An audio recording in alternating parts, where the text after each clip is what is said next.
Bonjour à tous déjà, bon sabbat à tout le monde. Nous allons tout de suite commencer avec une prière avant de commencer.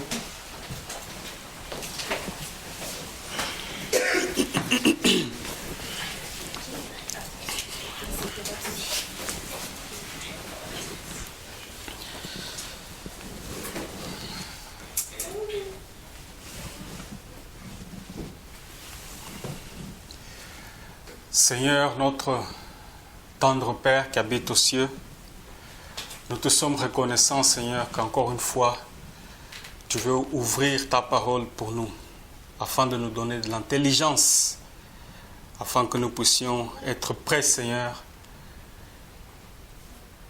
pour ton retour prochain.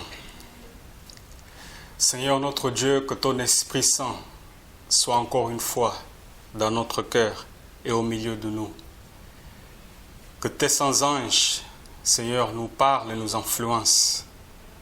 Que Jésus-Christ, Seigneur, manifeste sa gloire devant nos yeux. Père, sois avec moi et sois avec chacun, Seigneur. Que la parole que tu nous donnes, Seigneur, soit compréhensible et que nous puissions aussi le mettre en pratique. Par le nom et le seul mérite de ton Fils Jésus-Christ, notre Sauveur. Amen.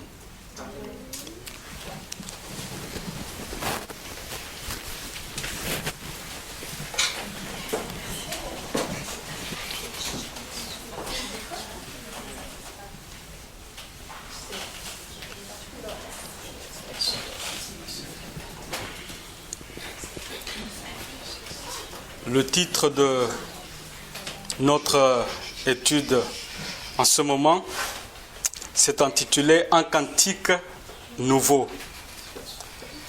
Nous avons vu précédemment que toute la Bible parle du message des trois anges.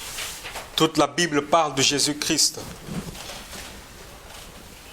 Lorsque on lit dans Cantique des Cantiques, verset 1, qui nous dit « Cantique des Cantiques de Salomon », on comprend que un cantique représente une expérience.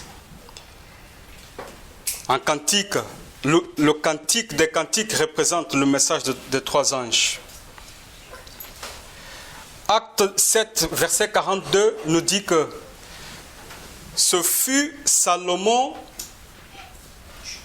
qui lui bâtit une maison.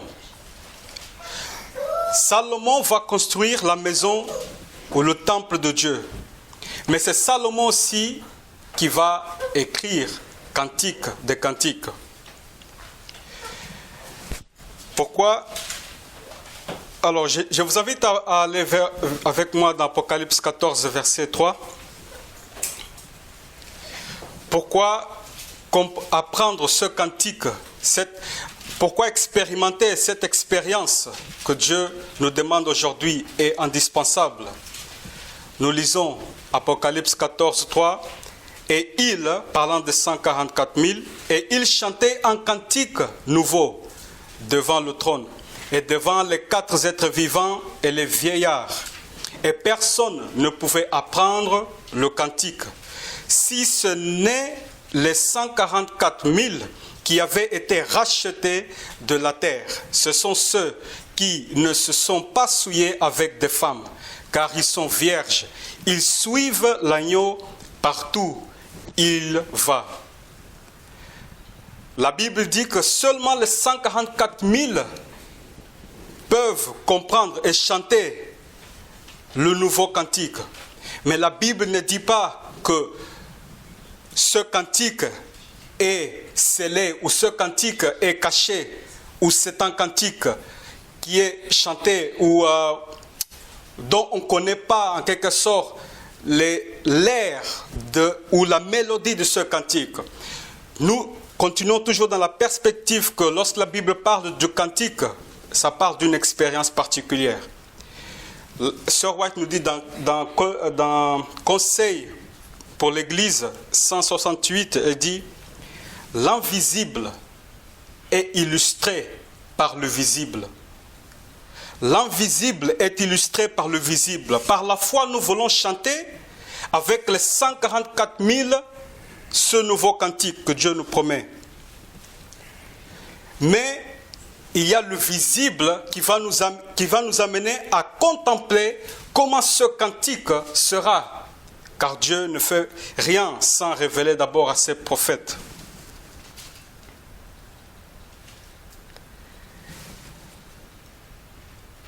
L'œuvre de la rédemption, c'est une œuvre que Christ est le centre. C'est lui qui est le commencement et la fin. C'est lui qui est le chef de notre foi. Mais aussi, Dieu nous donne une œuvre à accomplir en collaboration avec lui. Lorsque Salomon bâtit le temple a été détruit, mais c'était toujours les hommes qui sont impliqués dans la construction du temple. Et Christ ensuite vient inaugurer lorsqu'il vient dans sa première venue. Cantique des cantiques. Contemplons un peu qu'est-ce que ce cantique veut dire. Parce que la maison, nous formons le corps du Christ, le temple du Saint-Esprit. Dans la collaboration avec Dieu dans le plan de la rédemption, sous la proclamation du message des 3 anges, nous pouvons déjà voir un aspect pratique d'œuvre que Dieu nous demande à accomplir, c'est d'être comme Salomon, chanter le cantique des cantiques. Exode 15, verset 1. Qu'est-ce que ce cantique implique? Exode 15, verset 1. Alors Moïse et les enfants d'Israël chantèrent ce cantique à qui? À l'Éternel. Donc, il ne faut pas vous mettre dans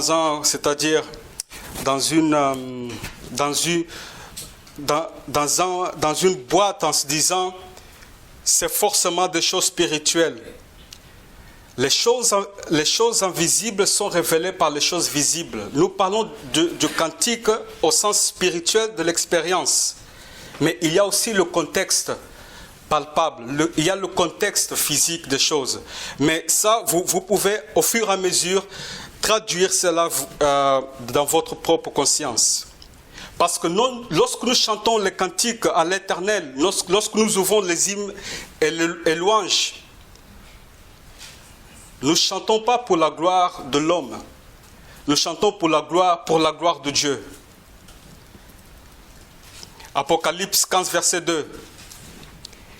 Et je vis comme une mer de verre mêlée de feu. Et ceux qui avaient vaincu la bête et son image et le nombre de son nom, debout sur la mer de verre, ayant des harpes de Dieu. Ils chantaient le cantique de Moïse, le serviteur de Dieu, et le cantique de l'agneau en disant « Tes œuvres sont grandes et admirables. Seigneur Dieu Tout-Puissant, tes voies sont justes et véritables, Roi des nations. »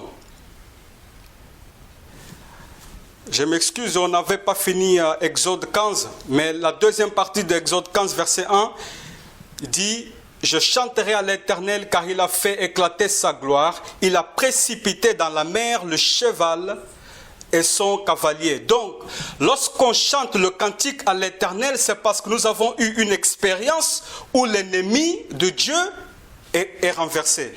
Vous êtes d'accord avec moi?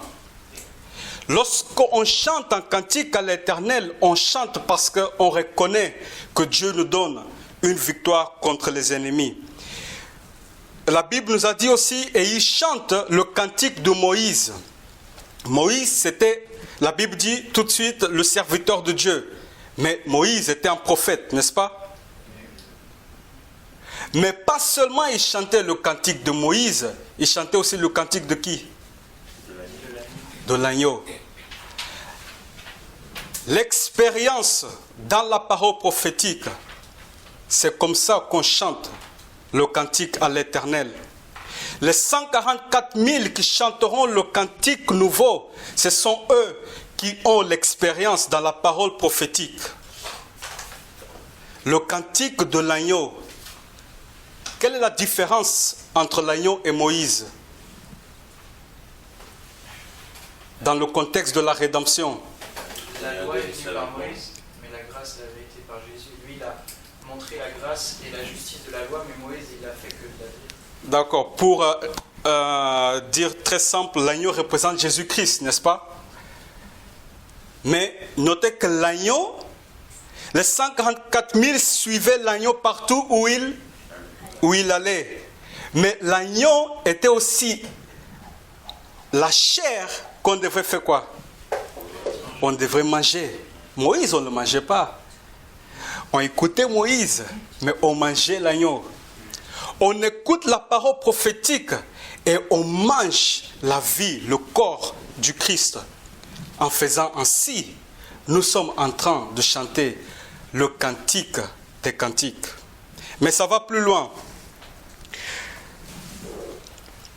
La parole de Dieu nous dit que les 144 000, ils étaient vierges. Ils sont vierges. Ils suivent l'agneau partout où il va. C'est l'histoire.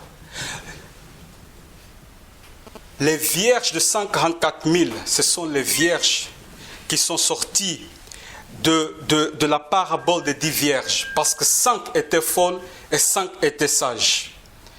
Les 144 000, ce sont ceux qui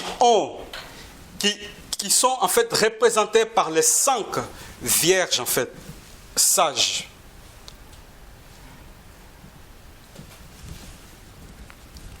Nous lisons Exode 15, verset 2. L'Éternel est ma force et le sujet de mes louanges au cantique. C'est lui qui m'a sauvé. Il est mon Dieu. Je le célébrerai. Il est le Dieu de mon Père. Je l'exalterai. L'Éternel est ma force. Lorsqu'on chante le cantique, on exprime que l'Éternel est notre force. On exprime que c'est lui qui me sauve. On a une expérience. Aujourd'hui, on est tenté de chanter des cantiques à l'Éternel sans avoir la conscience que Dieu est capable de nous sauver de toutes nos infirmités, de toutes nos maladies spirituelles. Il est mon Dieu. Lorsqu'il dit « je célébrerai »,« je le célébrerai », c'est mal traduit en fait. Parce que King James dit « je lui préparerai une habitation ». Je lui préparerai une habitation. Les 144 000, ils sont une habitation où Dieu vit chez eux-mêmes, dans leur cœur. Éphésiens 2, 22, concernant cette habitation. Parce que c'est Salomon qui a bâti la maison de l'Éternel. Cette expérience montre qu'il chantait le cantique des cantiques, pas seulement qu'il bâtit, mais aussi parce qu'il avait une expérience dans la parole prophétique et une expérience aussi dans l'agneau. Éphésiens nous dit, 2 verset 22, en lui vous êtes aussi édifiés pour être quoi? Une habitation de l'Esprit. De l'Esprit de Dieu. Parce que nous sommes dans un contexte de controverse entre le bien et le mal.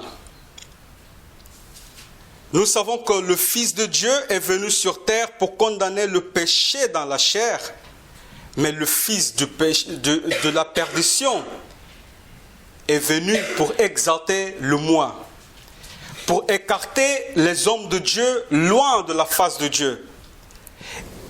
Et c'est pour ça que Jésus-Christ a son but de créer une habitation à lui, spirituelle, mais l'homme du péché aussi a son but, c'est de créer aussi une habitation à lui. Mais regardons quelle est l'habitation de l'homme du péché? Apocalypse 18, verset 2.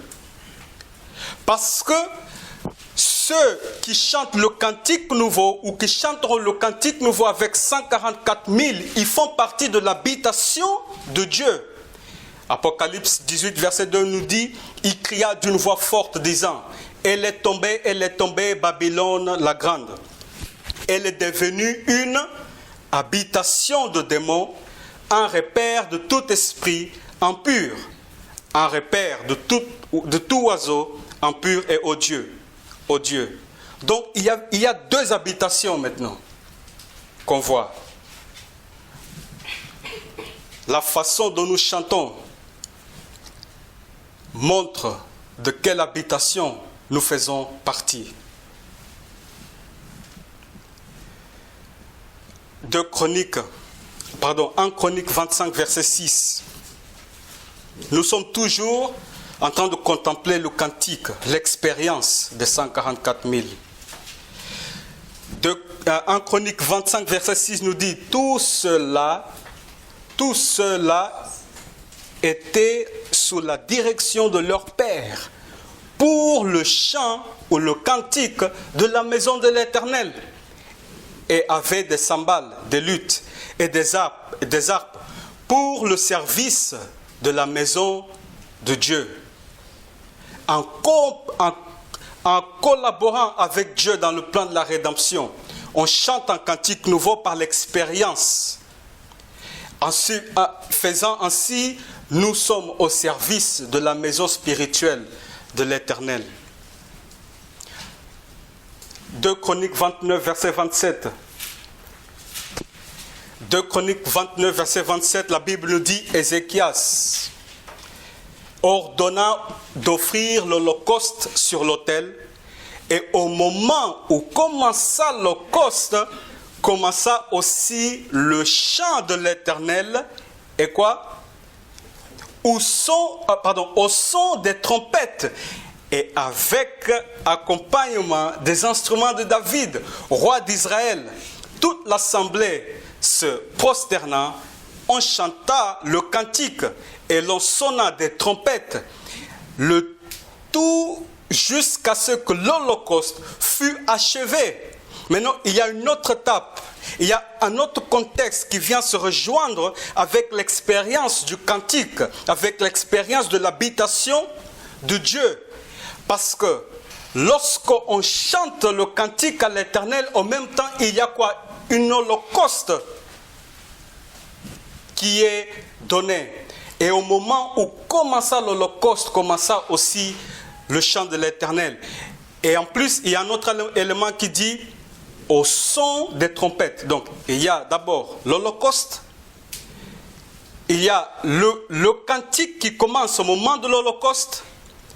Et en ce moment même, il y a aussi le son des trompettes qui s'est donné en holocauste pour nous sauver. Jésus-Christ. Est-ce que lorsque Jésus-Christ s'est donné en holocauste, est-ce qu'on entendait un chant ou un cantique? Non? Prenons Apocalypse 5, verset 9.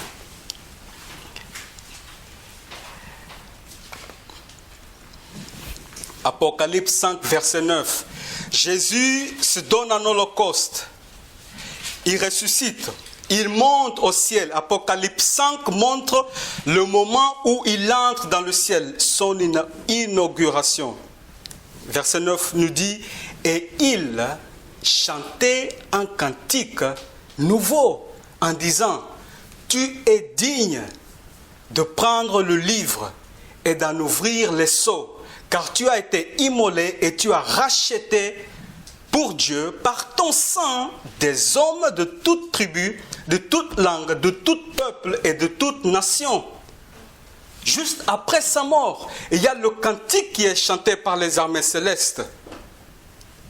Comme 2 Chroniques le mentionne en symbole. Mais en ce moment aussi, il y a le son des trompettes. Il y a le son des trompettes. Est-ce que dans cette dispensation où il monte au ciel dans le lieu saint, est-ce que à part le cantique qu'on écoute, est-ce qu'il y a aussi le son des trompettes? Il y a un psaume qui parle de quand Jésus-Christ est monté, porte élevé le volanto, je ne sais pas s'il fait référence au chant. Possiblement, mais ce n'est pas le texte que j'ai en mémoire. Il est possible. Mais Apocalypse 8 et 9 parlent des trompettes. Jésus se donne en holocauste et il y a le cantique qui est chanté et le son des trompettes est donné. Le cantique, l'expérience, afin de devenir une habitation de Dieu, il y a la mort du Christ. Et avec sa mort, il y a aussi le contexte que nous, qui nous efforçons à faire partie des 144 000, comprendront ou discerneront le son des trompettes. Et ça fait juste partie d'un des strophes, si je puis dire. Un des strophes du message des trois anges. Parce que le cantique, de tous les cantiques dans la Bible, c'est le message des trois anges. Mais puisque ce cantique est une expérience, on voit l'expérience de la croix, Moïse, l'agneau, on voit l'expérience de la compréhension qui vient de la compréhension des trompettes.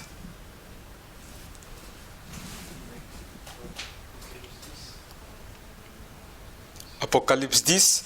Non, c'est assez. Pardon? Tu as dit dans l'Apocalypse, on voit le fruit de l'expérience qui vient de la compréhension des trucs. Voilà. Merci beaucoup. Il y a une citation que j'aimerais vous lire par rapport de Jésus. Beaucoup reçoivent l'évangile. Non, avant de lire ça,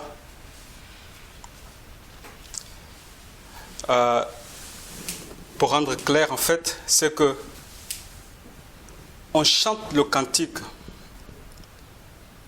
Mais quand on chante le cantique, on a l'expérience de l'agneau.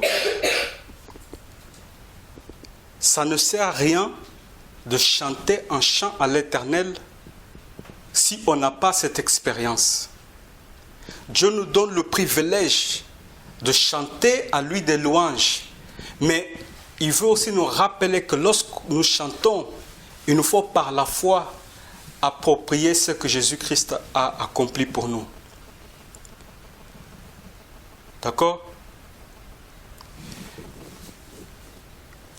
Dans ce contexte, le parabole de Jésus, page 33, paragraphe 2 nous dit: beaucoup reçoivent l'évangile comme un moyen d'éviter la souffrance, non comme la délivrance du péché. Parce que, entre parenthèses, lorsque Moïse et le peuple sortaient de l'Égypte, ils ont chanté le cantique de la délivrance de l'Égypte, n'est-ce pas? Donc le cantique de 144 000, c'est une expérience où on est délivré de l'Égypte spirituelle, où on est délivré des choses charnelles, où on est délivré du péché par les mérites du Christ. Mais cette délivrance, cette citation montre déjà, il nous faut avec Christ prendre la croix et ça demande une souffrance. Beaucoup reçoivent l'évangile comme un moyen d'éviter la souffrance et non comme la délivrance du péché. Ils se réjouissent pendant un certain temps, persuadés que la religion les libérera des épreuves et des difficultés. Tout se passe-t-il selon leurs désirs. Ils semblent être de bons chrétiens, mais ils succombent à la rude épreuve de la tentation. Ils ne peuvent pas endurer l'opprobre pour l'amour du Christ. Dès que la parole de Dieu leur signale qu'ils se complaisent dans tel péché ou exige d'eux quelque renoncement ou sacrifice, Ils se scandalisent. Un changement radical de vie leur paraît trop coûteux. Perdant de vue les réalités célestes, ils s'attardent aux soucis du moment. Ils sont semblables aux disciples qui abandonnèrent Jésus en disant « Cette parole est dure, qui peut l'écouter ?» Jean 6, 60. On veut chanter des cantiques, mais on ne veut pas prendre la croix. On veut chanter les cantiques, mais on ne veut pas vivre dans le chemin du Christ. On ne veut pas ce changement radical de vie qui paraît pour nous trop coûteux. Lorsqu'on chante le cantique, on chante avec l'Holocauste en mémoire. Et l'Holocauste en mémoire nous rappelle que nous pouvons et devons avoir la victoire sur le péché. Mais comment? Par la foi. Laissez-moi vous lire une citation concernant la foi. Levez vos yeux en haut, 64, paragraphe 4. Or, la foi est une ferme assurance des choses qu'on espère, une démonstration de celles qu'on ne voit pas. Hébreux 11, verset 1. Ne l'avons-nous pas constaté dans le passé?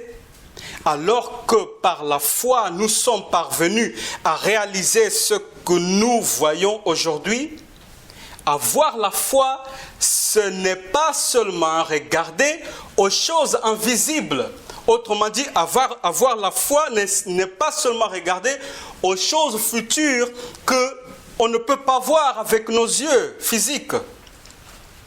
Elle continue, c'est être raffermi en considérant les expériences passées, les résultats tangibles, la vérification de la parole. Priez afin que le Seigneur augmente votre foi. La foi éveille en nous le désir de travailler assidûment pour produire des résultats. La foi élève et ennoblit les facultés de l'âme, le rendant capable de se saisir de l'invisible. Qu'est-ce que cette citation est en train de nous dire? Pour exercer la foi, ne nous contentons pas simplement d'espérer que dans l'avenir, les choses se passeront au mieux. Mais Sir White dit qu'il nous faut considérer l'expérience passée.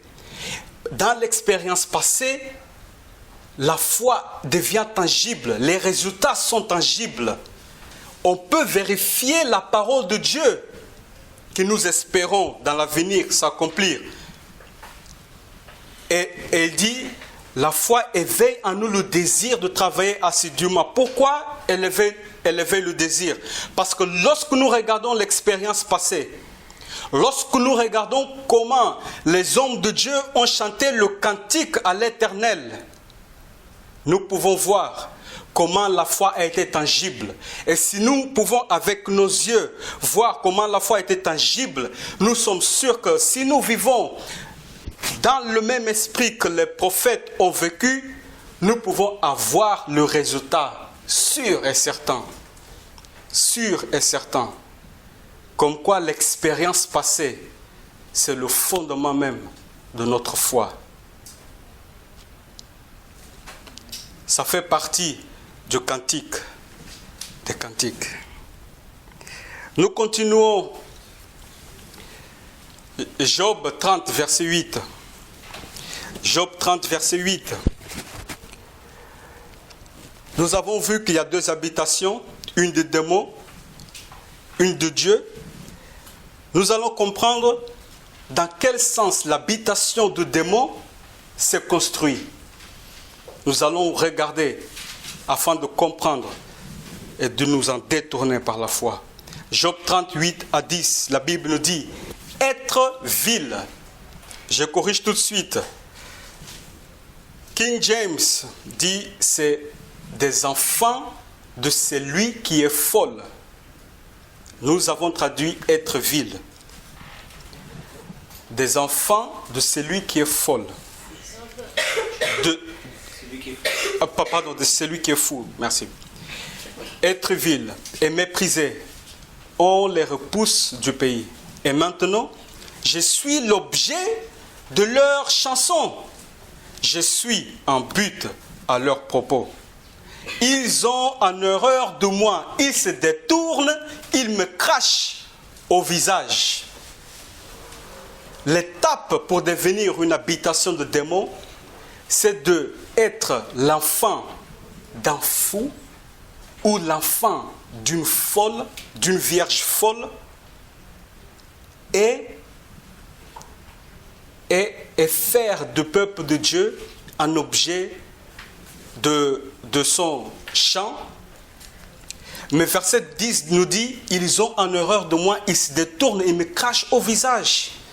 La parole concerne Jésus-Christ. Est-ce qu'ils ont craché le visage à Jésus-Christ? L'habitation de démons. Est-ce qu'ils ont craché le visage à Jésus-Christ? Oui ou non? Oui. Mais regardons, qu'est-ce qu'ils ont fait? Comment ils ont chanté leur chant? Vous voyez, parce que nous parlons des choses spirituelles, mais nous allons voir que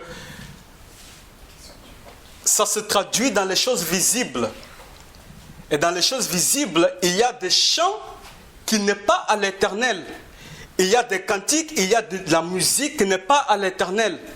La musique qu'on écoute dans les boîtes de nuit, dans les musiques du monde, ont pour but de former un corps qui va être une habitation de démons.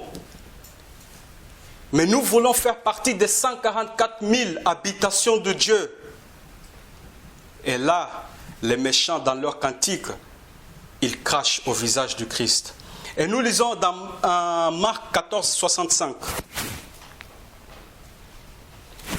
Et quelques-uns se mirent à cracher sur lui. Et quelques-uns se mirent à cracher sur lui, à lui voiler le visage et à le frapper de coups de poing en lui disant « Divine !» Et les serviteurs le reçurent en lui donnant des soufflets. Qu'est-ce que le verset est en train de dire? L'habitation de démons chante pour se moquer des enfants de Dieu. Et en chantant avec leur moquerie, ils crachent sur Christ. Mais Christ est le corps de l'Église. Donc les méchants, en quelque sorte aussi, crachent. Ou ils se moquent des serviteurs de Dieu. Mais avec ça, afin de cracher à Jésus-Christ, qu'est-ce qu'ils ont fait? Ils ont mis quelque chose sur la tête. Ils ont voilé le visage. Pourquoi ils ont voilé le visage? Pour se ridiculiser de du fait qu'il était considéré comme un prophète. Et comment nous voyons qu'il était considéré comme un prophète? Prophétise, amen. Parce que lorsque nous avons traduit divine, ce n'est pas le mot exact, c'est prophétise, ils disent. Dans l'original, c'est prophétise. Donc, ils se moquent de Jésus, ils se moquent de la prophétie. D'accord? Mais en faisant ça, ils voilent le visage. La Bible nous dit dans 2 Corinthiens 3, 7. Or si le mystère de la mort gravé avec des lettres sur des pierres a été glorieux au point que les fils d'Israël ne pouvaient fixer les regards sur le visage de Moïse, à cause de quoi? De la gloire de son visage. Mais Moïse est le type du Christ. Moïse, on l'a persécuté lorsqu'il était bébé. Jésus-Christ, on l'a persécuté lorsqu'il était bébé. Moïse passe 40 années dans le désert. Moïse, 40 jours dans le désert. Non, Jésus. Pardon. Jésus, merci, 40 jours dans le désert. Donc, l'histoire de Moïse nous fait contempler l'histoire de Jésus. Mais le verset dit... Israël ne pouvait fixer les regards sur le visage de Moïse à cause de la gloire de son visage. Donc, lorsqu'ils vont se moquer du Christ, ils vont cracher sur lui, ils vont se moquer de la prophétie qui est en lui, ils veulent tout simplement voiler la gloire de Dieu qui émanait du visage du Christ. Comment aujourd'hui on peut se moquer de la prophétie? Lorsqu'on en parle, lorsqu'on prophétise, mais la gloire de Dieu est voilée. Là, on se moque, là, on crache sur le visage de celui qui est mort pour nous. Comme quoi il est important. Les 144 000, pas seulement ils chantent, ils vivent la gloire qui vient du visage du Christ. 2 Corinthiens 3:13. 2 Corinthiens 3:13. Et nous ne faisons pas comme Moïse. Ne faisons pas comme Moïse, qui mettait un voile sur son visage. L'habitation de Dieu, il n'est pas comme Moïse. Il se laisse transformer en contemplant comme dans un miroir. Il se laisse transformer de gloire en gloire. Mais il y a une autre signification par rapport au voile qui est mis sur le visage. Donc on a vu c'est pour cacher la gloire de Dieu, mais il y a une autre chose. 2 Corinthiens 3 verset 16, le même chapitre. 2 Corinthiens 3, 16 nous dit, mais lorsque les cœurs se convertissent au Seigneur, le quoi?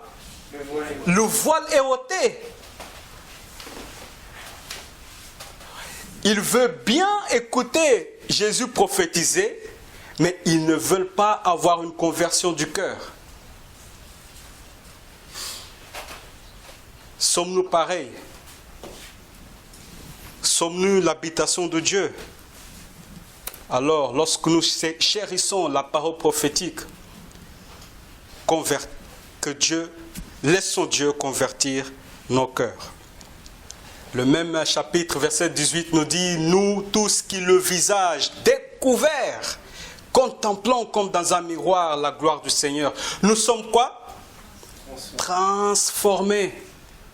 Mais l'habitation de démons, ils veulent avoir, ils veulent écouter la prophétie, mais ils veulent ne pas avoir la transformation à la même image, de gloire en gloire.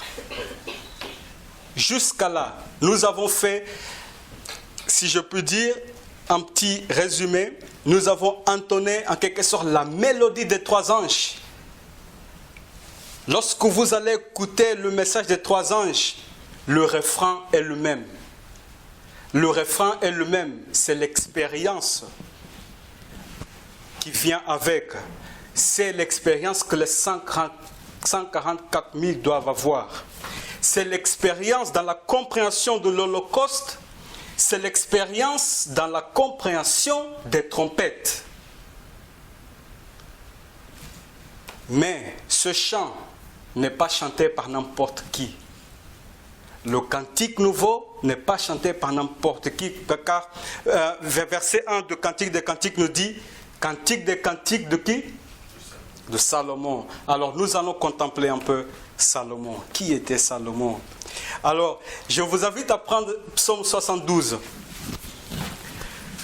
Psaume 72.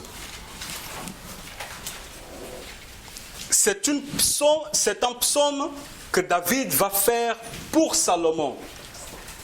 En fait, je me corrige parce que j'avais toujours pensé que c'était Salomon qui écrit ce psaume. Mais c'est David qui écrit parce que vous voyez dans... vers en bas du chapitre que c'était la prière de David. Mais le verset 1 de 72 nous dit de Salomon. Ô Dieu, donne tes jugements au roi et ta justice au fils du roi. D'accord? Il jugera ton peuple avec justice et tel malheureux avec équité.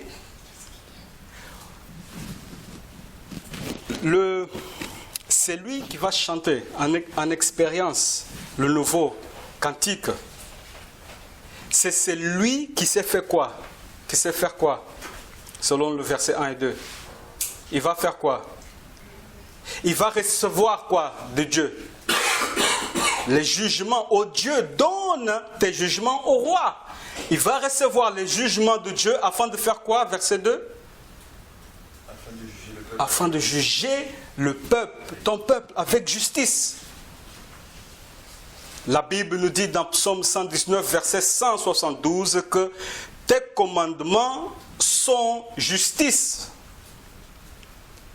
Donc, lorsque Salomon va juger avec justice, il va désirer que les commandements de Dieu soient gardés.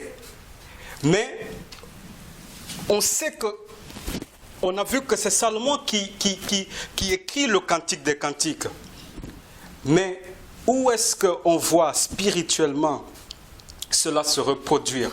Parce que la parole de Dieu, c'est une vérité présente en elle-même. Quand nous lisons Apocalypse 14, verset 6,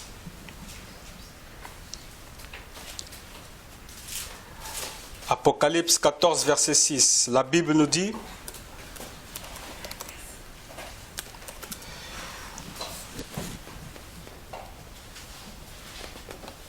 la Bible nous dit: je vis un autre ange qui volait par le milieu du ciel, ayant un évangile éternel pour annoncer aux habitants de la terre, à toute nation, à toute tribu, à toute langue et à tout peuple. Il disait, verset 7, d'une voix forte: craignez Dieu et donne-lui gloire, car l'heure de quoi? De son jugement est venue. Et adorez celui qui a fait le ciel et la terre et la mer et les sources d'eau. Avec le cantique vient la compréhension des trompettes. Dans l'histoire des Millérites, il y a l'expérience concernant la parole prophétique des trompettes. Lorsque cette parole est accomplie, l'heure du jugement était venue. Mais Salomon, il a écrit le cantique, il a compris qu'il devrait avoir une expérience concernant les trompettes, par la foi au moins. Et il dit, David parlant de Salomon, il dit: donne à ton serviteur de juger. Donc, Salomon montrait dans son expérience qu'il tenait compte aussi du jugement qui va avec l'Holocauste, qui va avec les trompettes. 1840 est une prophétie concernant les trompettes était accomplie concernant l'islam plus précisément. Mais nous continuons. C'est pour montrer que Salomon représente, vous voyez, le cantique des cantiques en lui-même représente l'expérience du peuple de Dieu de 144 000, mais Salomon aussi pareil. Mais sauf que les deux choses vont se complémenter. Verset 4 de Psaume 72. Il fera droit aux malheureux du peuple. Il sauvera les enfants du pauvre et il écrasera l'oppresseur. Qu'est-ce que le verset est en train de nous dire par rapport à l'expérience du cantique nouveau ici? Luc 4, verset 18. Luc 4, verset 18. Parce qu'il y a une question du pauvre là-bas. Et nous voulons savoir qu'est-ce que cela implique. L'Esprit du Seigneur est sur moi, parce qu'il m'a oint pour annoncer une bonne nouvelle aux qui? Aux pauvres. Il m'a envoyé pour guérir ceux qui ont le cœur brisé. Alors, Salomon a une expérience avec le cantique nouveau, avec le cantique des cantiques. Lui, Dieu lui donne l'ordre de juger, donc l'heure du jugement, mais il a dit David dit que Salomon allait faire aussi droit aux pauvres. Mais faire droit aux pauvres, c'est annoncer la bonne nouvelle aux pauvres. Vous êtes d'accord avec moi? Et est-ce qu'Apocalypse 14, lorsqu'il parle du jugement, il y a une relation avec la bonne nouvelle? Qu'est-ce que le verset 6 dit? Mais la bonne nouvelle, c'est quoi? C'est l'évangile. Et puis Paul dit que Dieu va juger les intentions secrètes des cœurs selon mon évangile. Donc le jugement fait partie de l'évangile. Voilà. Dans le contexte du jugement, il y a l'évangile éternel. Donc Salomon, en expérimentant le cantique, il expérimente le message du premier ange, deuxième et troisième ange. Et il expérimente l'évangile éternel. Tout ça, ce sont des choses que Dieu nous fait comprendre. Comment, de quelle ère, ou dans quelle... comment s'entonnera en fait le cantique, ou comment pouvons-nous chanter le cantique nouveau de 144 000? Parce que si on ne passe pas par ces expériences, par le message des trois anges, le jugement, l'holocauste, les trompettes, l'évangile éternel, on ne pourra pas chanter le cantique nouveau, on ne pourra pas être avec le message des trois anges, avec les 144 000. Nous continuons, psaume 72, verset 5. On te craindra, crains Dieu et donne-lui gloire, toujours. Crains Dieu. On te craindra tant que subsistera le soleil, tant que paraîtra la lune de génération en génération. Le mot craindra montre que toujours on est dans le contexte du message des trois anges, dans le contexte du jugement, dans le contexte de l'évangile éternel. Mais verset 6 nous dit, il sera comme une pluie qui tombe sur un terrain fauché, comme des ondées qui arrosent la campagne. Qu'est-ce que Dieu veut nous dire?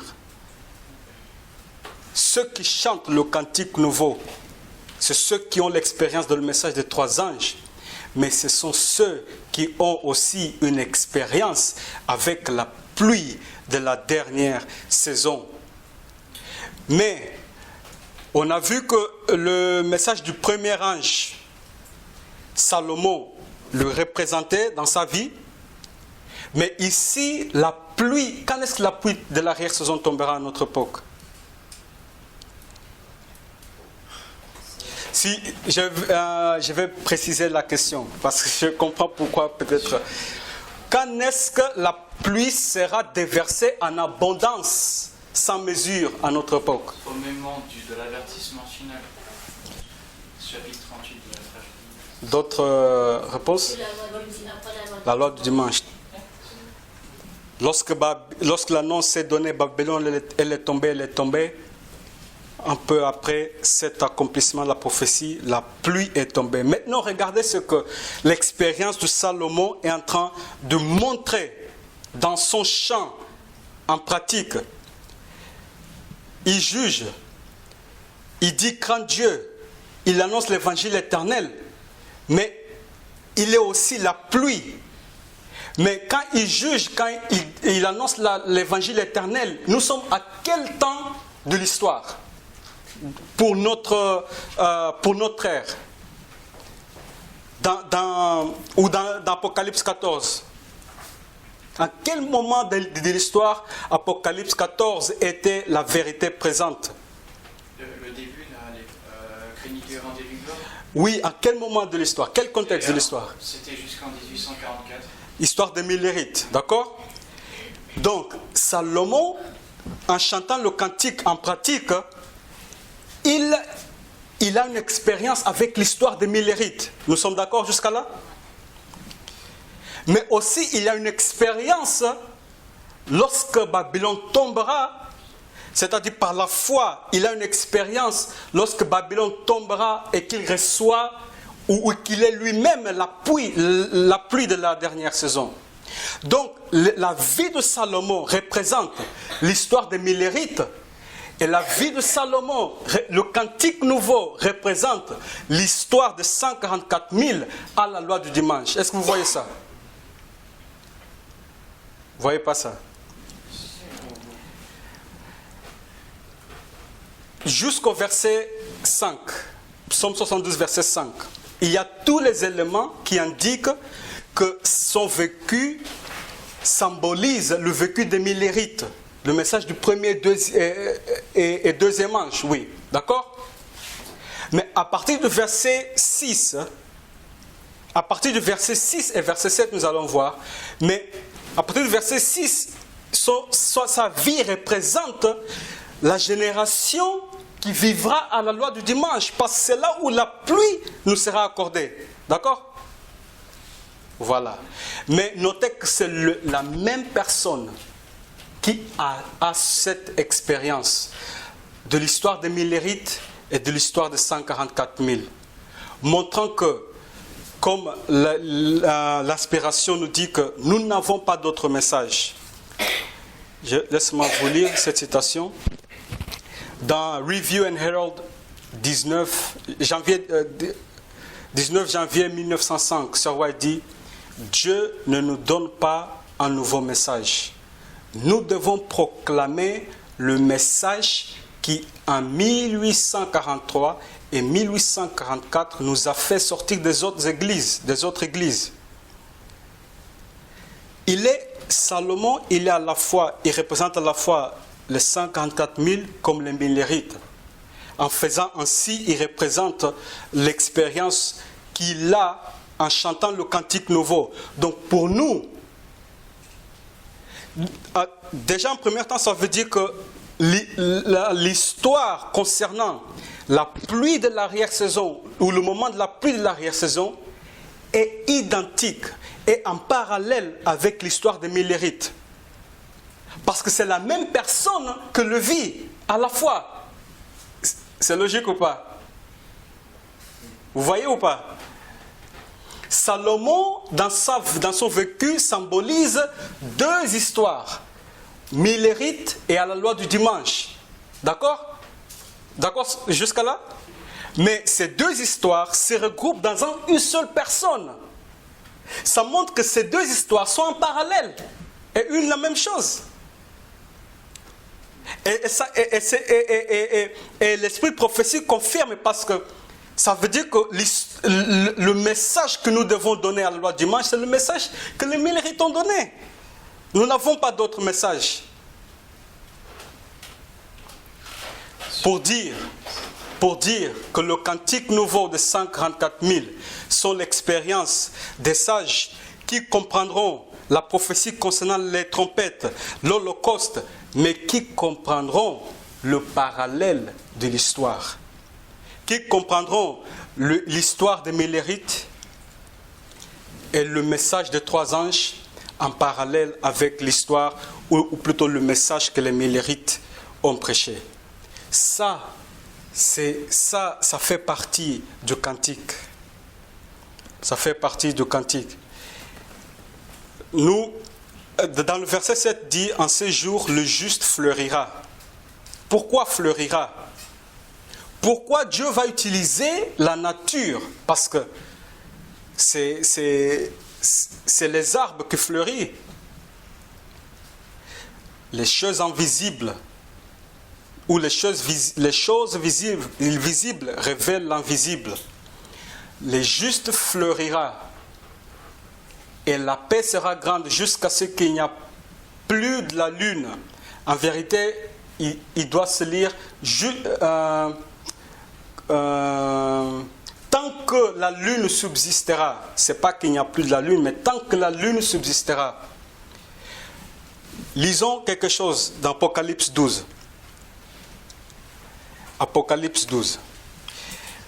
Qu'est-ce que la Bible nous dit dans Apocalypse 12? Verset 1 même.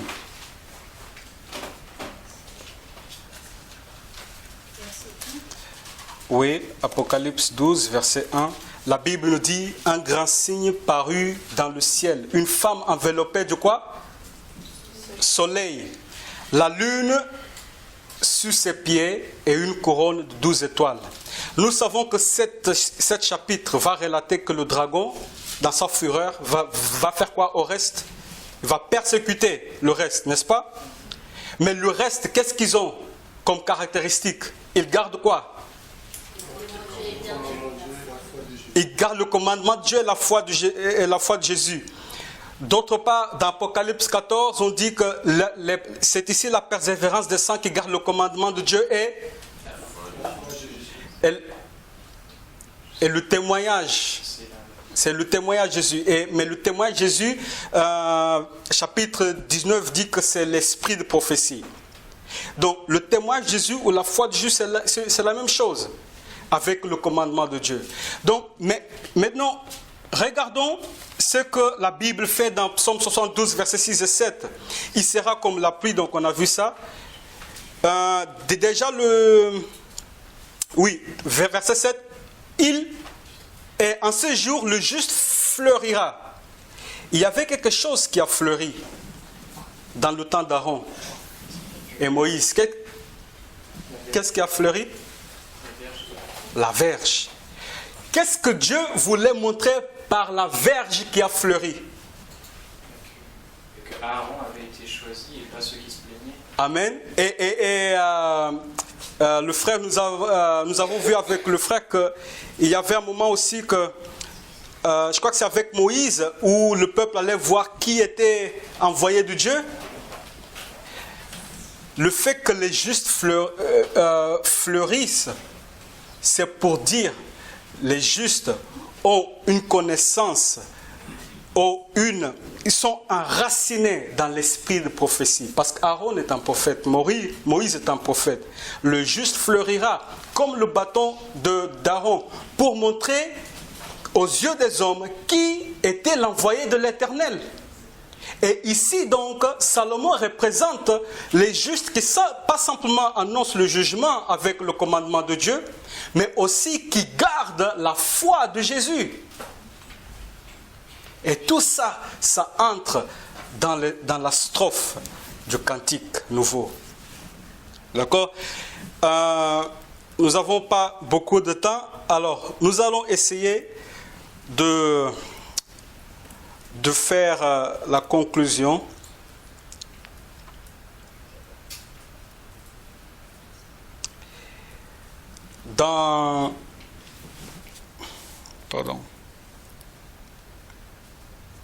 Verset 17 de Psaume 72, verset 17 nous dit: son nom subsistera toujours, aussi longtemps que le soleil, son nom se perpétuera. Par lui, on se bénira mutuellement. Mais notez que dans l'original, on traduit ainsi: par lui, tout homme sera en lui, tout homme sera béni. En lui, tout homme sera béni. Ça vous rappelle de quelque chose? Abraham, les 144 000, lorsqu'il chante le cantique nouveau, avec la prophétie, l'agneau, les trompettes, l'histoire des Millérites, l'histoire des 144 000, le même message qu'ils annoncent, ils ont la foi d'Abraham. Au début de l'évangile éternel, Dieu fait une promesse à Abraham. Et nous voici à la fin de l'histoire de ce monde. La promesse va se réaliser. Parce que lorsque Dieu fait la promesse à Abraham, il était dans le cheminement d'entrer dans la Canaan terrestre. Lorsqu'aujourd'hui les justes, avec la loi de Dieu et le témoin de Jésus, expérimentent le cantique nouveau, ils vivent la vie qu'Abraham avait vécue, ou mieux dite, la vie même du Christ. Parce que nous avons constaté que, nous n'avons pas constaté, mais nous avons compris, mais je vais vous lire une citation qui va rassurer ça. Lorsque Dieu annonce l'évangile à Abraham, il parle d'une postérité. D'accord? Genèse 12, 2, nous pouvons prendre vite fait. 12, 2 et 3, nous avons déjà lu, mais je te ferai devenir une grande nation, lui dit le Seigneur, je te bénirai, je rendrai ton nom glorieux et tu seras une cause de bénédiction. Cette promesse, Sir White maintenant va commenter dans Patriarche et Prophète 103. À cette promesse fut ajoutée l'assurance précieuse que le Sauveur sortirait de sa descendance. Parce que c'est par le Sauveur que beaucoup de nations seront bénies. Mais Dieu, au commencement, il donne l'évangile éternel pour annoncer que dans le futur, dans la lignée d'Abraham, le Sauveur sortira et beaucoup de gens seront bénis en lui. Mais dans notre génération, Jésus est venu une fois. Il reviendra, mais il ne viendra plus par un lien physique. Parce que là, il va venir, il ne va pas entrer dans le temple physique, là, il va entrer dans notre cœur. Colossiens 1, verset 26. Colossiens 1, verset 26.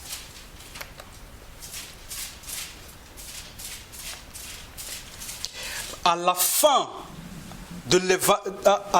c'est-à-dire à la fin du monde, lorsque tout le monde sont bénis en Christ, le dernier message d'avertissement consiste pas le Messie à venir physiquement, mais verset 26 nous dit, Colossiens 1 nous dit, le mystère caché de tout temps et dans tous les âges, mais révélé maintenant à ses saints, à qui Dieu a voulu faire connaître quelle est la glorieuse richesse de ce mystère parmi les païens, savoir Christ en vous, l'espérance de la gloire. La prophétie était annoncée pour que Christ dans le futur venait physiquement. À la fin de l'histoire du monde, Christ, même s'il va venir physiquement, mais puisque c'est dans le contexte de la rédemption, il va régner dans notre cœur en abondance. Christ en nous, l'espérance de la gloire. Le commencement, Dieu révèle la fin par le commencement. Les 144 000 représentent Abraham, ou Abraham représente les 144 000. Ils ont une vie victorieuse par la foi de Jésus.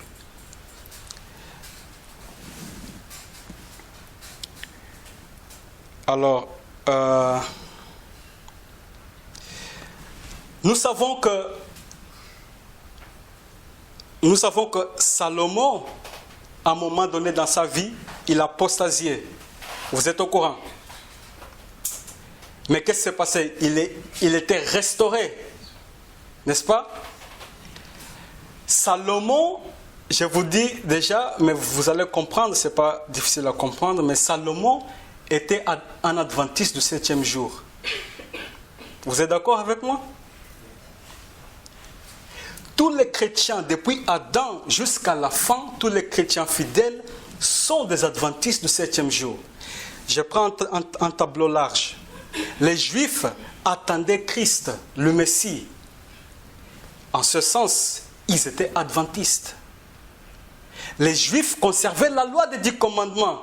En ce sens, ils conservaient le 7e jour, ils conservaient le 4e commandement, ils conservaient toute la loi. Mais être adventiste du 7e jour n'est pas quelque chose qui se fait automatiquement par le nom.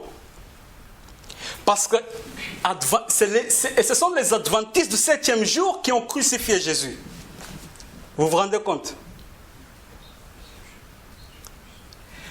Les adventistes du 7e jour ont crucifié Jésus par son corps littéral. Mais rien n'est nouveau sous le soleil. Est-ce qu'aujourd'hui, l'adventiste du 7e jour ne crucifie pas Jésus à nouveau? Le message des 3 anges, lorsque il vient en répétition avec le message du premier et deuxième ange, lorsqu'on rejette ce message, on fait comme le protestantisme apostat qui a rejeté le message des millérites, le message du premier et deuxième ange. Sir White dit que ceux qui regardent avec une sainte horreur le fait que les Juifs ont crucifié Christ, Dieu les a mis à l'épreuve, parce que ceux qui ont rejeté le premier et le deuxième ange, ils ont crucifié les messages. En quelque sorte, ils ont crucifié Christ à travers les messages, parce que Christ c'est la vérité. Le message c'est la vérité. Donc, à l'époque des millérites, encore là, bon, effectivement, là, ils n'ont pas connu le protestantisme apostat, vu qu'ils sont apostasiés, ils n'ont pas eu la connaissance de la loi de Dieu. Mais aujourd'hui, lorsqu'on ne prêche pas un nouveau message, mais lorsqu'on prêche le même message qui a été prêché au temps des millérites, on les crucifie. L'Église adventiste nominale crucifie ce message. Les adventistes du 7e jour crucifient de nouveau le message. Donc, il nous faut passer à une autre étape supérieure que être simplement nommé adventiste du 7e jour. Jésus dit à ses disciples que leur justice, la justice que eux, ils professaient avoir en tant qu'adventistes du 7e jour n'était pas suffisant. Jésus dit que votre justice doit dépasser ceux des pharisiens. Aussi, Dieu, à notre époque, nous dit la même chose, parce que l'histoire se répète. L'histoire se répète. La différence, ce qui fait la différence dans notre expérience en tant qu'adventistes du 7e jour, c'est si nous mangeons l'agneau, si nous mangeons Christ, si nous mangeons le petit livre, le premier et le deuxième message, si nous avons l'expérience du cantique nouveau, si nous comprenons l'histoire des trompettes, si nous comprenons la répétition de l'histoire à notre époque, nous voilà arrivés à la conclusion. Que Dieu nous aide à goûter d'avance, ou en quelque sorte de exercer notre voix spirituelle afin de chanter ce cantique nouveau quand le moment viendra. Que Dieu nous aide à pratiquer tous ces aspects qui font partie du chant des 144 000. Et non maintenant pour un aspect, contemplant un aspect physique et pratique. Lorsque Babylone donnait le décret d'adorer l'image, ils ont rassemblé tous les musiciens. La musique, Babylone va utiliser pour former l'habitation du démon. Il nous faut faire il faut être vigilant, faire très attention aujourd'hui. Parce que la musique du monde, qui n'est pas l'éternel, qui nous amène à nous dévier de la prophétie ou de l'agneau, qui nous amène à nous dévier de notre histoire, qui nous amène à crucifier Christ et la vérité présente. Si nous faisons ça, nous ferons partie de l'habitation de démons. Sir White a une citation que je trouve appropriée pour être lue dans ce contexte-là. Elle dit quelque chose dans Foyer chrétien 500. Elle va parler des chants. Elle va parler des chansons. Mais lorsque ces chansons sont chantées, ces chansons ont pour but de former l'habitation du démon en contraste avec l'habitation de l'esprit. Et là, elle va parler de théâtre, étant le foyer d'immoralité. Elle dit, parmi les sources de plaisir, les plus dangereuses se trouve le théâtre. Au lieu d'être une école de moralité et de vertu, comme on le prétend si souvent, il est le foyer même de l'immoralité. Les spectacles qu'on y donne renforcent les habitudes vicieuses et la tendance au péché. Des chansons vulgaires, des gestes, des expressions, des attitudes obscènes dépravent l'imagination et détruisent la moralité.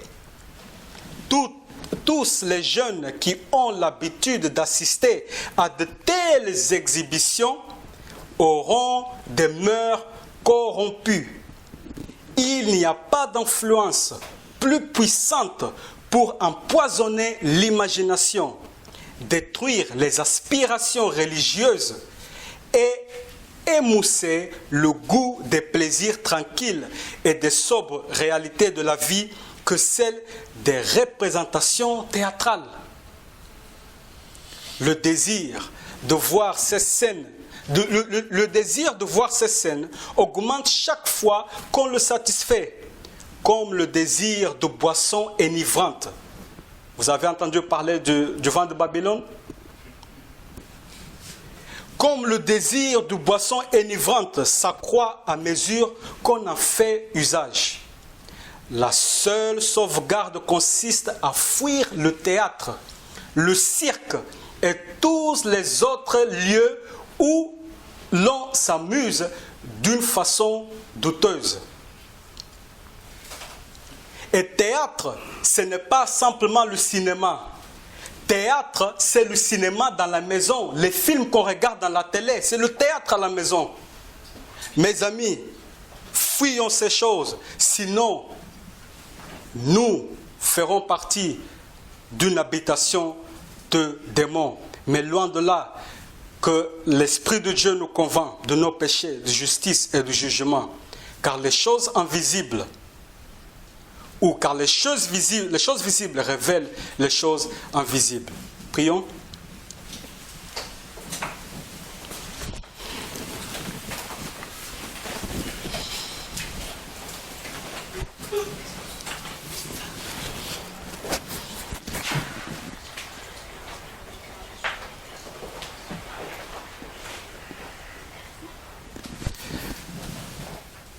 Seigneur notre Dieu, que tu es bon. Seigneur, tu nous montres d'avance l'expérience que les 144 000 doivent vivre. Tu nous montres d'avance comment ressemblera ce cantique nouveau. Tu nous dis, Seigneur, si ces aspects de ce cantique n'est pas mis en pratique, si la compréhension de la parole prophétique et tout ce qui suit, l'agneau, les trompettes, Seigneur notre Dieu, si toutes ces choses ne soient pas une pratique dans notre vie quotidienne, nous serons renversés. Et tu nous donnes aussi, Seigneur, l'ordre de mettre en ordre aussi notre foyer, mais notre expérience.